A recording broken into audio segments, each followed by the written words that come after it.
जी, आजकल ये वशीकरण के बारे में बहुत टॉपिक चल रहा है, तो ये वशीकरण होता क्या है? और क्या सभी लोगों पर हो सकता है ये? देखिए, वशीकरण एक हमारी प्राचीन संस्कृति का एक मुख्य भाग है। वशीकरण होता है और ये एक योगिक क्रिया है। अगर मैं इसके संदर्भ में विस्तार से कहूँ तो सबसे पहले तो मैं ये कहूँगा कि हनुमान जी वशीकरण के सबसे बड़े ज्ञाता थे। अष्ट सिद्धियों के जो स्वामी थे वो हनुमान जी थे और अष्ट सिद्धियों में एक वशीकरण जो विद्या थी हनुमान जी के पास वो विद्या थी। वशीकरण का प्रयोग समाज की भलाई के लिए, मनुष्य के शरीर में बीमारी को समाप्त करने के लिए, मानसिक बीमारियों को समाप्त करने के लिए या विशेष कार्यों को करने के लिए वशीकरण का प्रयोग किया जाता था। लेकिन आज वर्तमान में वशीकरण का प्रयोग बहुत गलत किया जा रहा है। कुछ विशेष समुदाय द्वारा तो हमारी हिंदू लड़कियों को बहकाना, फुसलाना, उनका जीवन बर्बाद इस वशीकरण के माध्यम से किया जा रहा है। चोर, चोरी, डकैती, लूट भी वशीकरण के माध्यम से आज की जा रही है, जिसे आप मेडिटेशन, ध्यान लगाना कहते हैं। उसमें त्राटक आदि क्रियाएं, योग क्रियाएं हैं जिसके माध्यम से वशीकरण की विद्या आपको प्राप्त हो सकती है। लेकिन यह एक जानकार गुरु के सानिध्य में ही प्राप्त होती है, अन्यथा इसके हानिकारक दुष्प्रभाव भी हैं। जो लोग इसे सीख लेते हैं, बड़े दुख की बात है कि आज इसका बहुत ज्यादा गलत प्रयोग कर रहे हैं और उसका परिणाम भी इन लोगों को भुगतना पड़ता है, क्योंकि इस विद्या का अगर दुरुपयोग करा जा रहा है तो आपको आने वाले समय में इसको आपको बहुत बड़ा इसमें दुष्प्रभाव आपको देखने को मिलेगा, जो इस तरह की विद्या का गलत प्रयोग कर रहा है। आम आदमी तो इससे किस प्रकार से अपना रक्षण कर सकता है? देखिए, आपने बहुत अच्छा प्रश्न किया है कि इससे किस प्रकार से रक्षा हो। बात रक्षा की या सुरक्षा की बात हम बाद में बात करेंगे। इसका किन लोगों पर असर ज्यादा होता है ये एक समझने वाली बात है। आज मैं वर्तमान समय में देख रहा हूं कि जो हमारे जो हमारी जनरेशन है, बच्चे हैं, चाहे बच्चे, साथ में बड़ों को भी हम इसमें के अंदर सम्मिलित करेंगे, उनका मानसिक स्तर बहुत गिरता चला जा रहा है। दिमाग के अंदर शक्तियां समाप्त हो रही हैं, क्योंकि वो दिमाग को मजबूत करने के लिए कोई भी एक्सरसाइज नहीं कर रहे हैं। शारीरिक व्यायाम आज मनुष्य कर रहा है, लेकिन मानसिक व्यायाम आज नहीं हो रहा है। जब तक आप मानसिक व्यायाम नहीं करेंगे तो आपके दिमाग का स्तर बहुत ही गिरता चला जाएगा।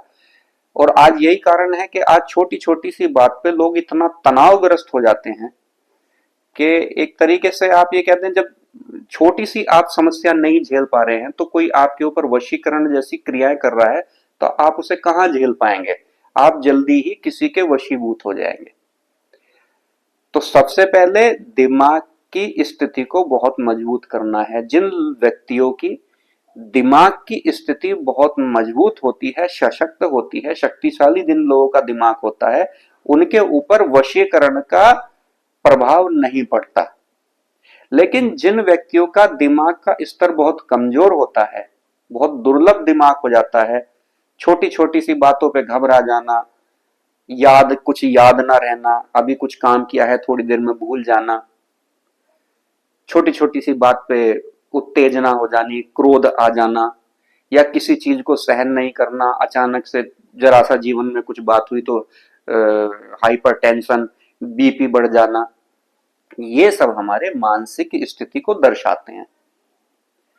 और आजकल जहां तक, जैसे कि हमने बताया, विशेष धर्म द्वारा, तो जैसे आपने लव जिहाद सुना है, तो जो इतनी बड़ी घटनाएं जो सामने निकल के आ रही हैं वो ज्यादातर क्या है कि बच्चियों के ऊपर वशीकरण का प्रयोग बहुत बड़े पैमाने पे किया जा रहा है। तो इसमें हमारी जो बच्चियां हैं आजकल, मैंने पहले बताया कि कोई दिमाग का व्यायाम तो हो नहीं रहा। बच्चों को सिर्फ एक ही तरह का आज एक वातावरण मिल रहा है जिसमें उनकी दिमाग की स्थिति मजबूत नहीं बन पाती, इसलिए उनके ऊपर ये बड़ी बड़ी जब क्रियाएं करी जाती हैं तो वो इनसे पराजित हो जाती हैं।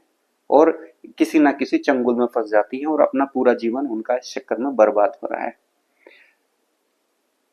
योग करो, ध्यान, योग, प्राणायाम। प्राणायाम एक बहुत बड़ी क्रिया है। जो व्यक्ति प्राणायाम कर रहा है उस पे बड़ी सरलता के साथ वशीकरण नहीं हो सकता, या कहें कि वह पूरी तरीके से वशीकरण से बच सकता है। तो वशीकरण से बचने के लिए मैंने आपको उपाय बताया है कि आप मानसिक व्यायाम करें। उस मानसिक व्यायाम में आप सबसे पहले प्राणायाम करें, उसके बाद आप ध्यान करें। ध्यान की अनेक अनेक प्रकार की क्रियाएं हैं। आप बच्चे हैं, बड़े हैं, छोटे बच्चे जिस प्रकार से अपने कोचिंग के लिए या कॉलेज में पढ़ने के लिए, अध्ययन के लिए जाते हैं, तो इसी प्रकार से योग की भी आप कक्षा आप ज्वाइन कीजिए। सभी को करनी चाहिए, बड़ों को भी, छोटों को भी, सबको करनी चाहिए। ध्यान की क्रियाएं सीखनी चाहिए, प्राणायाम सीखने चाहिए।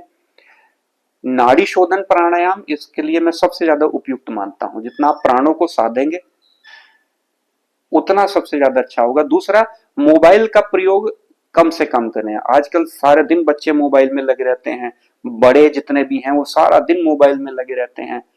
छोटे छोटे बच्चे, 2-2 साल के बच्चे हैं, उनकी माताएं उनके हाथ में मोबाइल पकड़ा देती हैं। उनका दिमाग का स्तर तो खत्म होता चला जा रहा है। अब एक नया सर्वे आया है कि कुछ सालों में जो है आंखों की रोशनी पूरी तरह से सबकी जाने वाली है। जो लोग रात में, विशेषकर जो रात में जो मोबाइल देखते हैं, और बच्चे पागल हो रहे हैं मोबाइल देखकर। क्योंकि क्यों पागल हो रहे हैं? क्योंकि उनके दिमाग की स्थिति बहुत कमजोर हो रही है। यही हम कहना चाह रहे हैं। तो ये जो क्रियाएं हैं तो इनका प्रभाव तो पड़ेगा पड़ेगा।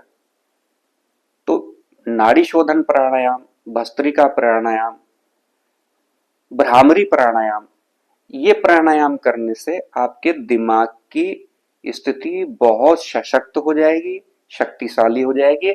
आप बहुत बड़े बड़े वशीकरण से भी बच जाओगे। आपके ऊपर कोई वशीकरण नहीं कर पाएगा।